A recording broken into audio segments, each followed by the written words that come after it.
Chaos erupted on ABC's The View during a heated debate that got so intense, Whoopi Goldberg had to step in, cut the conversation short, and send the show to a commercial break. The uproar centered around the controversial topic of Trump's pick for Secretary of Education, Linda McMahon. Linda, a businesswoman and the wife of WWE's Vince McMahon, is set to take the position if confirmed. While her nomination may not be entirely surprising, it raises eyebrows, much like the idea of someone like Matt Gaetz as Attorney General would. This choice follows a familiar pattern with Trump, who often appoints his wealthy friends to powerful roles.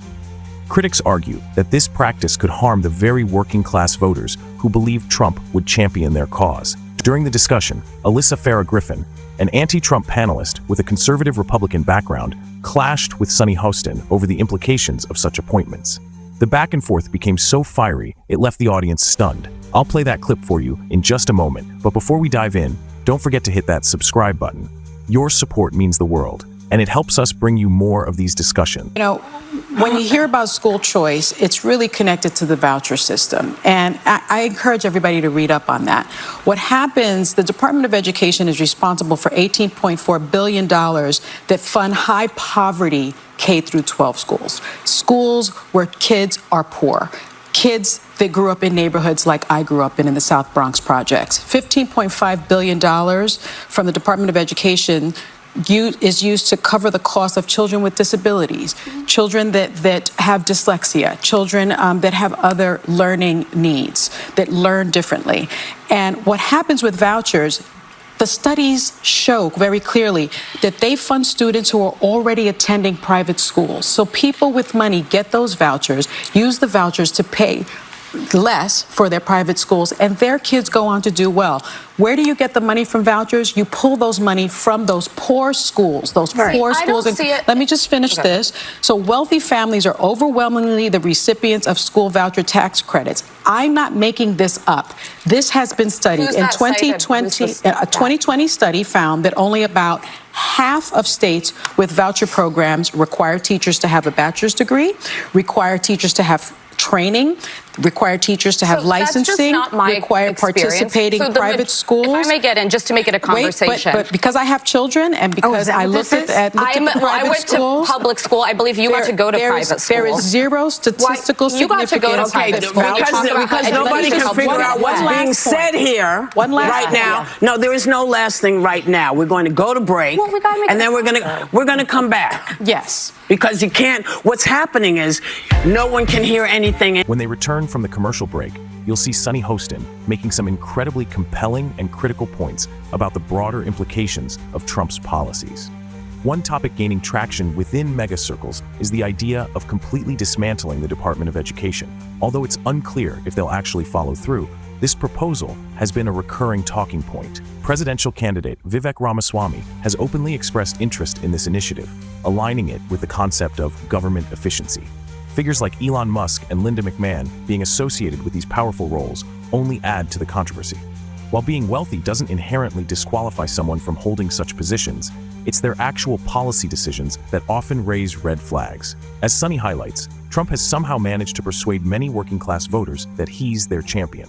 Yet in reality, he appoints oligarchs to positions of power, people who then implement policies that undo progress and disproportionately harm those very same voters. It's remarkable how Trump has convinced so many that he and figures like Elon Musk, one of the richest people in the world, have their best interests at heart.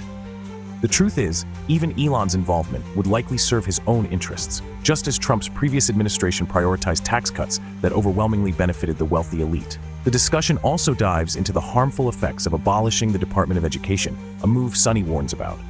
While the rhetoric often sounds appealing, such as offering families the freedom to choose better schools, the reality is that such policies, when implemented, often worsen conditions for those already struggling to get ahead. We'll explore this topic further and discuss the points Sunny raises in more detail after you watch this clip.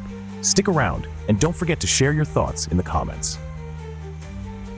I'm going to go back to the convo that we were having. Must we? All right, go ahead. I'm not going to say I hate that he won. I don't feel that way, but I do want to be very clear-eyed about the policies. And so the last point that I was going to make is there is zero statistical significance that voucher programs improve overall student success. In fact, it's quite the opposite. Research has shown that students who use voucher programs to leave a public school and then attend a private school do worse academically, but especially Linda McMahon, in math and English. Who's head of the Department of Education, gave $21 million to Trump, and that's why she's in that position. If I could just respond to that, though. Won 5 Emmys, and that's why he's in that position. I personally worked on the DC Opportunity Scholarship Program when I was working in Congress. In that program alone, which is a charter school system, it experienced a 21% increase in graduation rates. There are conflicting statistics, but according to Morning Consult, the majority of Americans support health savings account, vouchers, and the taxpayer money following the students. It is my belief, as somebody who grew up in the public school system, believes in it, and was grateful to be in a really good school district. If you're in a school that's falling behind and your parent wants to give you the opportunity to get a leg up, your tax dollars should follow you. Question, but you're a school charter person, and this is part I don't understand. Doesn't it come down to less the result and more the choice of isn't the fight for the parents to say they choose it? Is that what most people are supporting? It's simply that a parent should be able to make the best choice for their student. But I also think that there are schools that are falling behind. It doesn't mean they don't deserve education, but I don't think students should be victims. The topic of voucher programs in education is often a hot-button issue, and it's easy to see why. These programs poll well because the argument in their favor sounds simple and appealing. Your tax dollars currently fund the public school in your district, even if you decide to send your child to a private or religious school. The proposal from Republicans, which ties into the broader push to privatize education and dismantle the Department of Education, suggests a new approach. Instead of tax dollars being funneled directly to public schools, parents would receive a voucher. This voucher could then be used to pay for tuition at a school of their choice, whether it's a charter school, private institution, or otherwise. On paper, it sounds great, more choice, more flexibility. But in practice, it often widens the gap between the haves and the have-nots. Here's why. Families with the financial means to afford transportation, or with a stay-at-home parent who has the time to drive their children longer distances, can take full advantage of these vouchers. Meanwhile, low-income families, who may lack both the time and resources, are left relying on the local public schools. These schools, however, are often worse off under voucher systems. Why? Because as families with higher incomes leave, their funding follows them, leaving public schools with fewer resources to support the students who remain. The focus instead should be on improving underperforming public schools, ensuring they have the resources, skilled teachers, and infrastructure needed to provide quality education.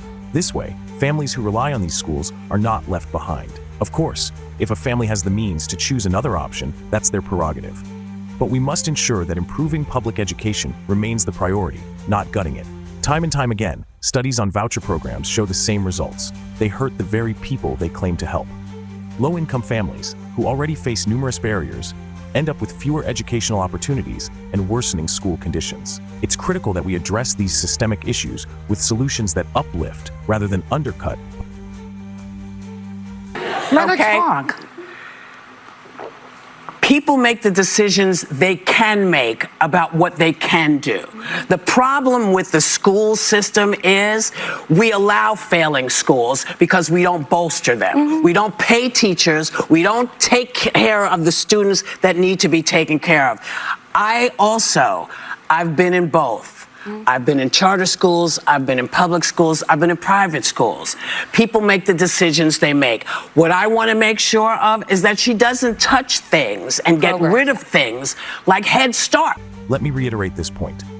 While the rhetoric around privatization, especially in education, might sound appealing at first, it often results in worsening inequality across our country. These large-scale efforts to privatize public services frequently come at the expense of the most vulnerable, further eroding our already fragile social safety net. The last thing we should be doing is dismantling the Department of Education or continuing to underfund our public schools. Instead, we need to focus on creating a system that genuinely uplifts communities. Of course, this isn't as simple as just throwing money at the problem. It requires thoughtful planning, innovative strategies, and targeted reforms. The question we must ask is, how do we ensure that every child in the wealthiest nation on earth has access to the quality education they deserve? I'd love to hear your thoughts on this issue. Drop your comments below. Thank you, and I'll see you in the next one.